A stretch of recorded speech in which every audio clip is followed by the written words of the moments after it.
Tumben tadi pegawaian mana barang nol banu enci. Aku sedang bingung, penuh dengan rasa kecemasan. Kela hari isuk dah jeung naon? Jeung uduk. Hah? Jeung waduk. Kumaha amang we pikiran urang mah kerudet. A few moments later. Mang, urang hayang nyarita, tapi era geuheung maneh gua ka era. Ah, si amang mah. Heeh, sok urang dengekeun. Jadi kieu mang, mata urang rudet teh.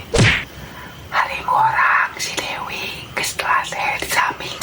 Damn bro, what the hell? Kok bisa gitu? Teh jubro mana di luar atau di jero? Ya di luar atau mang, manya di jero. Emang teu make pengaman? Salama erek, cuman teu geunaheun.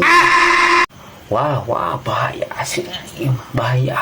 Atau mang ulang ada ruas mang, urang nyangker panik. Kela, oh ada mang geus kieu we.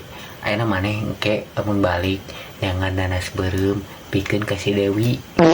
Terus dikumakeun mang danas beureumna. Diserukeun kana beuteung si Dewi, yang dahareun atuh sudah pieur geuning.